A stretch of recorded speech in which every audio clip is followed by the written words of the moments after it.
Ladies and gentlemen, CG Reaction, this is Trope Talk, Faustian Bargains by channel only Sarcastic production. It's been a while since I did a Trope Talk video, a good enough while. But yeah, I love this, basically talking about different tropes, how it impacts the culture, basically, on how, certain games, certain anime, whatever, movies and things take on a topic. It's really fun to see a pattern, let's just say.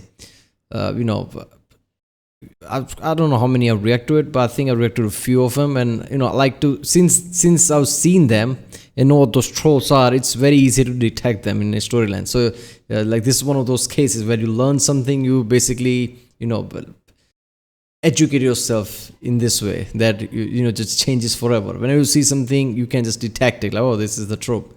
But yeah, nothing bad ever come from a deal with the devil. Let's talk about how that stellar business decision can play out, and maybe even examine why a very specific variant of the story has slowly slid out of fashion. Oh, okay, so this is one of those things like Ghost Rider story, right? Deal with the devil, right? And backfires. So much of backfire, is it? It's like devil is smarter than you, right? And you are a moron, right? You are always had a bad of the deal. In real world element, if I were to think one, like, I guess is the banks, basically. I don't know, it might be an extreme way of saying, but banks basically come to this, the type of description. I don't know, because, it's always like banks always sell you this and that, and in there always it turns out like you are the one who was the sucker, right? They made all the profit. Like something like credit cards, right? Credit cards have 3%, 3% interest every month. Like that might not feel much, but in a year that's like 36%, like third of it, right? Like you have to pay third of it in just interest. Like you still have to pay the original. So yeah, but yeah, this whole deal with the devil thing, like it can be fun, but usually it ends with a horror story type of thing in the movies and shit. But yeah, Ghost Rider is the only thing that felt fun to me in that way. But that's always fun. In the world of fiction, there are many ways to acquire power. Some characters are born with it, gifted with some privilege or ability that sets them apart from their peers, and while it might take them some time to fully come into their own, the power they wield is within them all along. Then there are the characters who achieve or earn their power, proving their worth through trials and challenges and training, typically starting from nothing before working their way to a level of strength or ability or capital unmatched by most around them. And then there are characters who gain their power unwillingly, by way of an accident or unexpected inheritance or legacy. Yeah, I think, even though the first one feels a bit cheesy, like, what the fuck, every time you see something like that, it always feels, like, okay, he's just have power, like, but if you really think about it, the second one feels more far-fetched, like you're nothing, you just become this kind of really powerful. It just feels like too much out there, right? Like, I know you can make progress, but just you become that level of god level of thing, where usually people, that's how the story goes. So it's better to, you were always born with the power. You were always like, that's how, that's why I like the, Skyrim game for that. Like you're dragonborn. Okay, that makes sense. But it's always just like from nothing, like this powerful, like that's just too unrealistic. Legacy, or the bequeathment of an empowering artifact, or some other way a great power can unexpectedly find its way to a questionably willing host. This trifecta forms the three classical ways one can be powerful: to be born great, to achieve greatness, or to have greatness thrust upon one. You either have it from the beginning, seek it out along the way, or get smacked by a pop fly in the outfield and wake up with superpowers. But in the gray area between achieving greatness and being inflicted with greatness, we find a fourth option that is almost universally regarded as cheating, and that is bargaining for greatness. Characters in this paradigm gain their power by just asking for it and giving something back in return. This may sound fair on paper, perhaps even more fair than the other three options we've just described, but it basically never is, in large part because this dynamic contains, obviously, a power imbalance. Most commonly, the person asking for the power is mortal, while the entity granting that power is immortal and supernatural in some way, and the power that the person receives is temporary, while whatever they give in return is eternal. This is by its nature an inadequate exchange for the mortal half of the equation, because no matter how great the temporary reward, eternity is always bigger. As an additional factor, bargains for power are almost always handled by entities that are morally dubious at best. Good and nice power-granting entities don't tend to demand an exchange for their help, typically because they grant power for some sort of greater purpose. The power dealers that demand a bargain are usually in it for whatever they're bargaining for, with the implication that they're at best self-interested and at worst actively manipulative. The archetypical example of this sort of deal with the devil devil is Dr. Faust, the protagonist of a chunk of German folklore loosely based on a real historical dude who lived from the late 1400s to the mid-1500s and was a bit of a polymath by 16th century standards. So, he was way into alchemy, astrology, wizard stuff, all that good business. The actual facts of his life are very difficult to suss out because he's been entirely eclipsed by his folkloric counterpart, who made a deal with the devil to acquire scientific knowledge and also sick-ass wizard powers at the cost of his eternal damnation. Being a folkloric figure, Yeah, I wouldn't be surprised there was just basically a scientist at that point, right? But the time was like that. Oh, he's like, he's all wizardry. He made a deal with the devil, shit like that. I bet people thought something like that. Because usually when people know more than any average person knows, back then especially, it's like, oh, that's a wizardry. The consistency of this character's story is non-existent, but that one core characteristic is pretty solidly locked in, and that is really the root of this trope in its modern form, so iconic that it's responsible for the term Faustian bargain. As discussed in the old Halloween werewolf video, the idea that real magical powers could be drawn from demonic sources was originally considered a very un-Christian thing to believe, because it indicated that there was real power behind pagan false gods, etc., etc. But during the I was about to say that, like, it's a very Christian thing, right? In Christianity, especially in the old times, right? Whenever you're not doing, I don't know how to say that, like how, good things basically, and, engaging in anything that might not seem good in a Christian way, right? That's usually, influence of devil on you or something like that, right? That was the whole mentality, like you do anything that's not proper. Like influence of devil in you. So in that way, like, basically in this type of trope, you made a deal with the devil. So now you're going to start doing more of not proper things. I don't know, rebelling a bit more, something like that. And, having power, and the story basically goes like, is your demise. Basically trying to send out a message in a way, like be good or some shit like that. I don't know. So I feel like the Christian religion also has some influence over that type of story, but I don't know.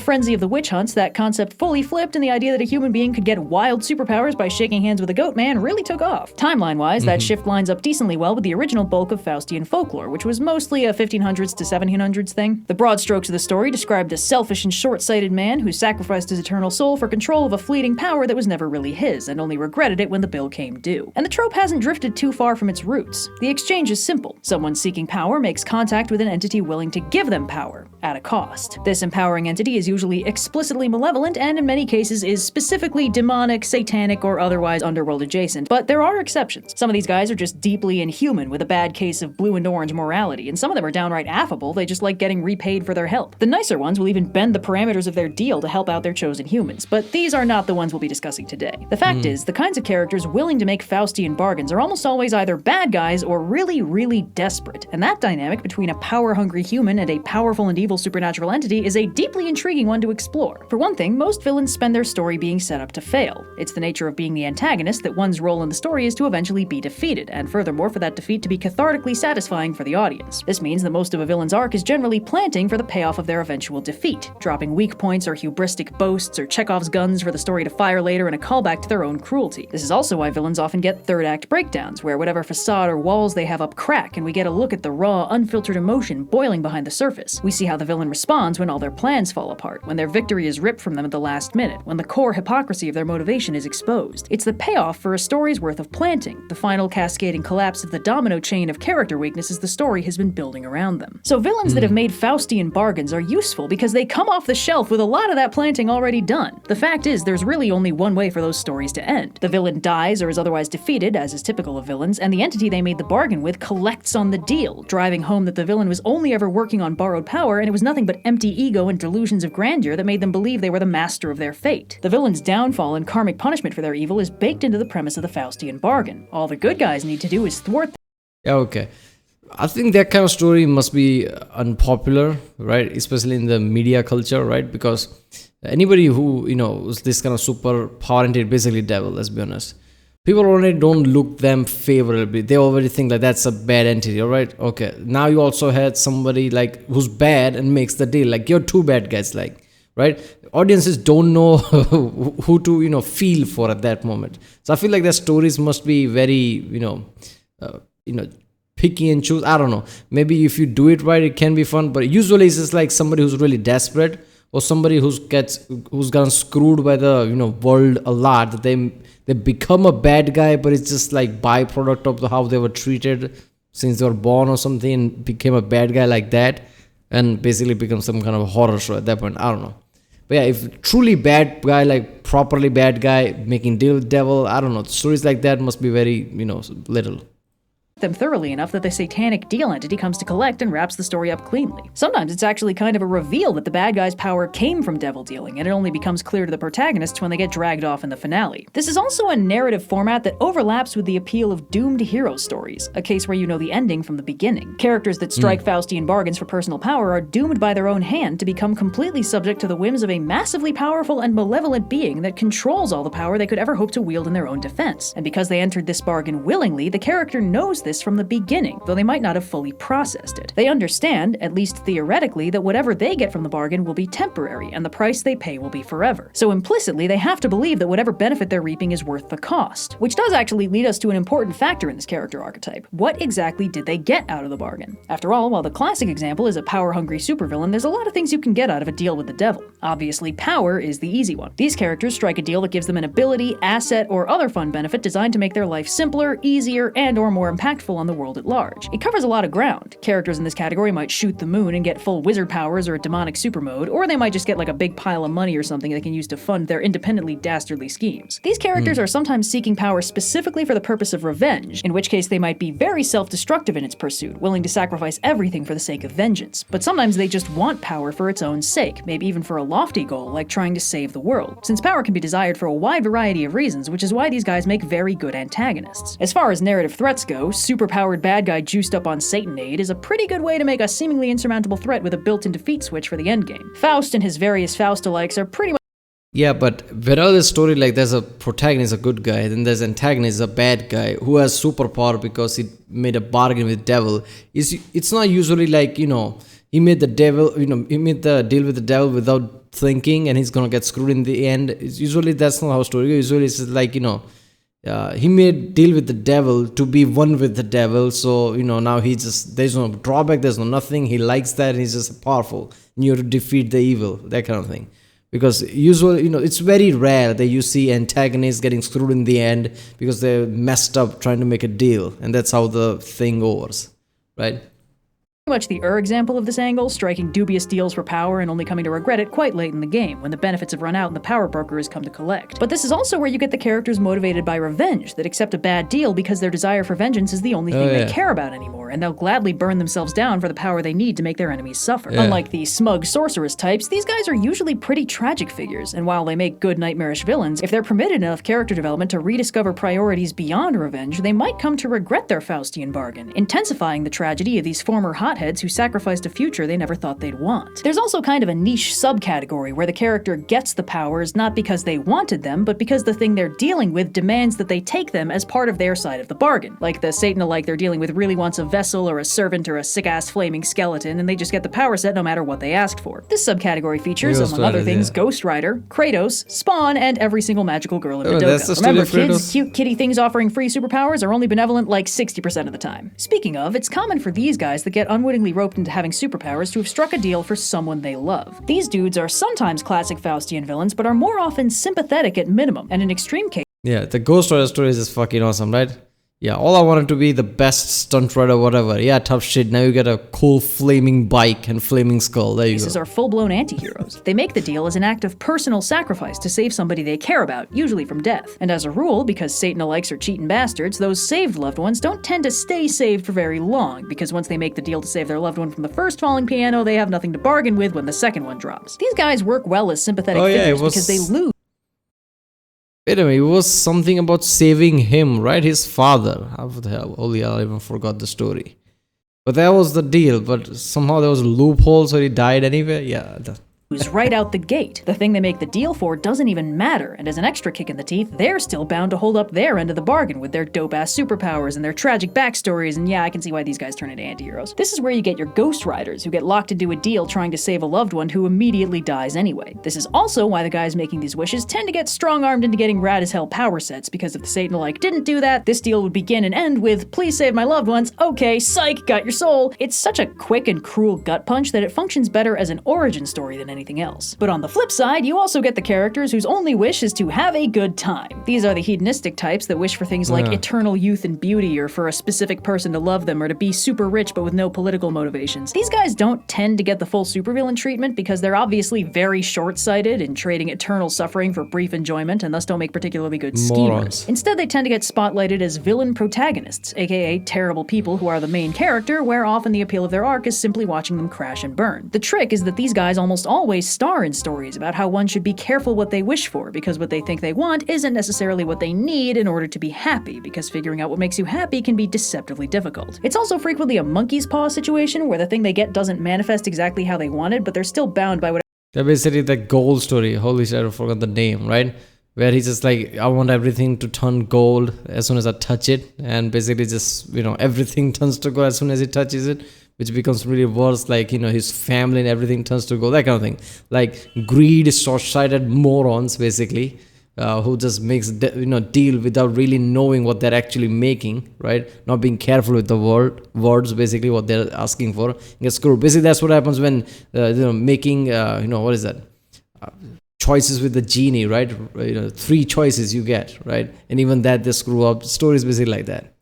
Whatever bargain gave it to them in the first place. This is where you find your Dorian Grays, the confident fancy folks who spend just long enough living what they think is a life of perfect hedonism to conclude that it's actually terrible and everything is pointless because the thing they thought would make them happy didn't. These stories basically start with the main character asking for something they think will fix them, getting that thing, and then gradually realizing that it didn't fix them at all. This one loops back around to the wishing for power archetype in a few places, because some people wish for power so they can use that power to be happy, and some people wish for personal happiness in the form of power over others, but in general there's a clear distinction between the turbocharged supervillains and the walking object lessons on the folly of greed. There is also some variation in the nature of the bargain. Obviously, the archetypical deal with the devil involves the mortal giving the bargaining entity their soul, but it's not always so simple or so permanent, and not every bargaining entity is the soul-taking type. Some Faustian bargains can even be reversed if the bargainer gives up what they got out of the deal. And on the flip side, sometimes the benefit of the bargain is really permanent, where instead of making a deal for temporary power, the mortal makes a deal for some sort of monstrous immortality. It might not even be explicit who they made the deal with. The power-seeking mortal just chooses to sacrifice their humanity and or their soul and is immediately reborn as some kind of undying monster without it ever feeling like they're beholden to anything other than the nightmare they just became.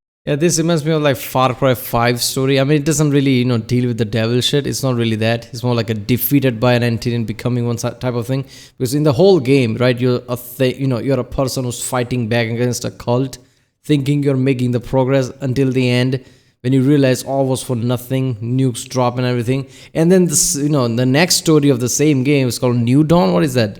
Something Dawn, right? Far Cry. I'm pretty sure I played the game, never finished it. But you realize, like, you can get one of the companions in the game is the protagonist of Far Cry 5, right? And he's now the, I guess the companion of the, antagonist of the Far Cry 5 or something, right? Yeah, something like that.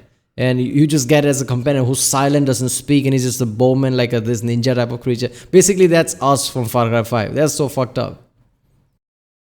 This is a common angle to take in things like Dracula origin stories that want to explain how an ordinary warlord became a vampiric eldritch abomination. These cases are a little unusual because the price of the bargain isn't directly highlighted like it is in more classical Faustian bargains, and it can seem like the souped-up mortal actually managed to get the better end of the deal for a change, since they're legit immortal and can just keep doing their thing forever without ever answering to the thing that gave them the power in the first place. Which is why it's usually highlighted that their new life as a superpowered monstrosity is both the bargain and the price. They got what they wanted, or at least what they asked for, and the fact that they didn't seem to pay for it is actually a very bad sign. If these guys get introspective enough, they might realize that becoming a monster wasn't even what they wanted or asked for. It only became what they thought they wanted in hindsight when all their other priorities went away. The thing they struck the bargain with didn't actually hold up their end of the deal, but striking the bargain changed them so much they didn't even notice they were cheated. There's a level of deep existential horror to this. Basically, short-sightedness and, not being careful with your word, right? I mean, at the long term, right, you realize that this is not what I wanted, but because you were short-sighted, you didn't know what you were asking for, basically, and the thing usually that's giving to you this basically knows that, right?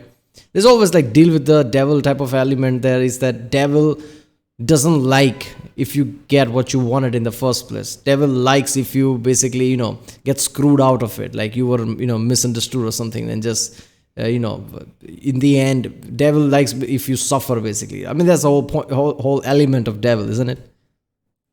this kind of story, where the person who strikes the bargain is so fundamentally changed by it that they don't even notice that they didn't get what they wanted, which really highlights how much of a grift Faustian bargains can be. It depends on the specific devil. Some of them really do honor their bargains to the letter, and some of them are even kind of nice about it, but some of them are just blatantly self-interested, and they'll renege on any deal they want because they genuinely don't care about fairness or deals or any of the trappings of a bargain. They just care about what they want. This is probably the most classical form a deal with the devil can take, because at its heart, the premise of this trope is that making a deal with the devil is really stupid. It's not actually a deal because there's no reciprocity, and the enormous power imbalance puts the mortal participant on the back foot the whole way. If they think they have any real control over the situation, they're grievously misreading it. The house always wins. Ultimately, this trope is who the fuck thinks eternal torment doesn't... Who the fuck thinks that? It's eternal and torment. I mean, are you serious? in all its forms, a self-inflicted doom, which is why it's either a villain trope or a tragic trope or both, with almost no exceptions. The characters that enthusiastically strike a Faustian bargain are generally self-confident, short-sighted goobers who think they're too smart or too special or too important to be manipulated, and the characters that feel desperate or are forced into it generally spend the entire rest of the story regretting their decision. The first category make for great fun villains because they are tailor-made to suffer a hubristic downfall when they finally realize they aren't the one calling the shots, and the thing that is calling the shots couldn't care less about them. The second category make for walking tragedies with neato superpowers, which is always a fun combination for angst. But there's a sneaky third category that's fallen out of fashion in recent decades but used to be very big in fairy tales, outsmarting the devil. Instead of being played for angst or hubris, the heroes of these stories stumble into deals with the devil and have to... Yeah, I think because I've said that in one of the videos past, like, more dark and cynical things are, more of a fashion nowadays, right? Any feel-good story comes out, people are like, what is this shit? People instantly don't like it. I don't know why that is, right? Like, it's not just the people who are making it, it's the people who watch it as well. They don't like really, like, we expect something dark. I don't know, is the world has become like that, or maybe the internet has shown the how world can be dark that we just, expect something like that. We see fucked up thing happening all the time. I guess that's how mentality has become, like, world is dark, nothing good can happen or some shit like that. So whenever there's any story, we expect some kind of a darkness out of it, right? If it's just feel good story or just good guys win, just point blank, we're like, what is this? What is this shit? What is this, from 60s or something? We instantly like feel weird. I don't know why that is. That's why this like outsmarting the devil, you can't do that, right? The story has to be somewhat dark. Devil has to screw you over. Like, people's mentality has become like that. To figure out how to make it go away, or how to get its help without paying a terrible price. These stories highlight cunning and cleverness rather than angsting about inevitable damnation or whatever, and the bargaining entity often ends these stories as a bit of a laughingstock. This kind of story does still happen sometimes, where the character making the Faustian bargain either uses their wits or the very powers they got in the bargain to defeat or outsmart the bad guy, but it's not particularly common, possibly because there's a slightly moralized element to this trope. What? Moral absolutism and a trope about deals with the devil? Surely not. Yeah, I know. But it's not a mandatory element of this kind of storytelling. I think the reason it shows up as much as it does, while the story's about characters benefiting from the bargain and then escaping the consequences of falling out of favor, is because, well, to put it bluntly, the devil gets a really bad rap and so does everyone who hangs out with him. Not to dive crazy far into theological history, Yeah, I guess it depends on, like, do you perceive the end result as bad or not? Like, in Skyrim, basically, in the stories of companions, right? In that story, I guess if you become this werewolf, right, that only the circle can become that. But if you become this werewolf, your soul automatically goes to the, Daedric prince, right? So, Ayla, basically, part of companions, actually like that because she likes, and basically the thing is, like, you'll hunt forever in those plains. Like, if you're the guy who like, okay, I like hunting and I like hunting it forever, screw it, this is best for me. Yeah, it's a good deal. But if you're somebody who just liked the concept, which was the basically story of the companions, if you like the story of heaven, basically, Yorwaska, whatever it's called, what it's called, I forgot.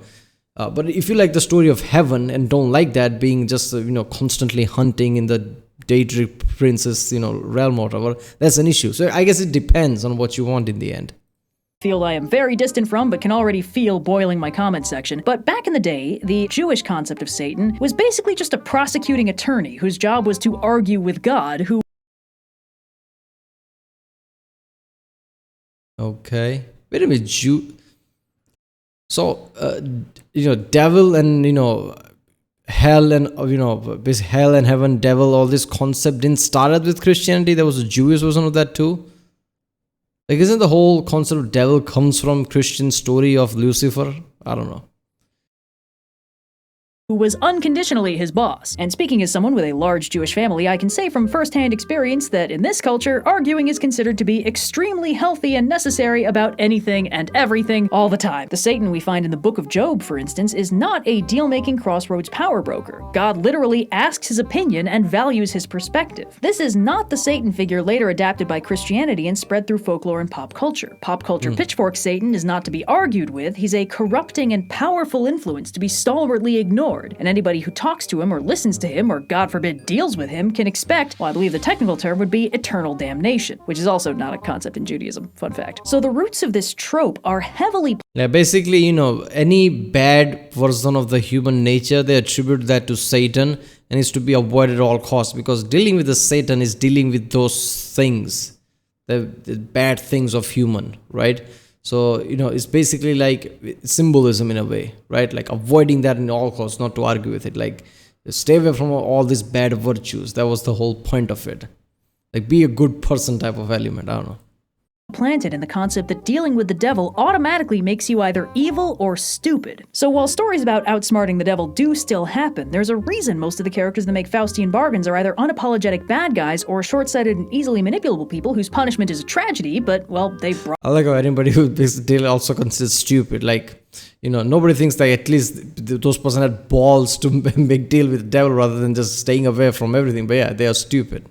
Brought it on themselves. Maybe they even deserve it because they should have known better. From this perspective, it's not too surprising that most characters in this context don't get to outsmart the devil, because that would be escaping the consequences for their inherently evil actions, wouldn't it? That would mean they did something bad and weren't punished. I said earlier that this trope, when applied to villains, bakes in their karmic downfall. There's a very popular form of catharsis in seeing bad people suffer, and there's a frustration in seeing bad people escape consequences. But the question of what makes a bad person is absolutely vital to think about when even in real life, bad, good, doesn't matter. Anything that has real influence and power always escapes it. Unpacking that. Most modern stories hold that striking deals with devilish characters for wealth or power is automatically a strong black mark in the bad column. But in the old fairy tale days, well, everybody liked the girl that outsmarted Rumpelstiltskin, and there were a lot of stories where the hero took the deal to survive. Fairness is an entirely relative concept, and there's plenty of catharsis to be found in the heroes that escape an unfair situation without having to pay whatever dues that unfair situation levied on them. Is the bargain really a fair deal if the bargainer was desperate and had no other choice? Is it morally imperative for that bargainer to then unmake themselves in payment to an opportunistic supernatural loan shark? Are they bad and deserving of punishment because they were desperate and took the first helping hand that reached down? The nature of these stories and their...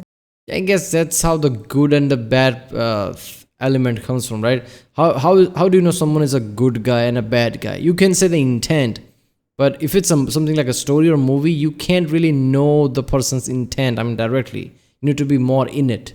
And you can't tell a story if you're more in it, because you already wasted the half portion of the story, right? So usually it's like the situation that indicates if you're a good guy or bad guy. Usually if you're a good guy, it's always like, something fucked up happened and you're just, it was a bad deal for you, but you were desperate. So you can automatically assume the guy is good, whatever, the person is good and trying to, get out of it. Bad person is always like, there is no desperation, but you just want more power.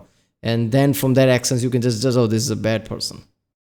Theoretical satisfying ending relies very strongly on the personality of the bargainer. An enthusiastic mass murderer, we're probably going to want to see lose. A frightened young girl who just doesn't want to die, I'm probably going to root for her to get out all right, even if she does make a deal with the devil. And even if the devil has a really stupid name. So, yeah. Okay, there you go. Yeah, so I guess situation is always dictates if a person is apparently good or not, right? I highly doubt there is going to be a situation where a good guy was not desperate but still made a devil. Usually they just go like, an idiot, right? Who just, basically at that point people want good guy to fail as well. Like, you had everything, you were not desperate and you still did this. What a moron. I hope you fucking fall or something, right? People always think that. So, good stories always tell us like, so, a good guy was desperate, right?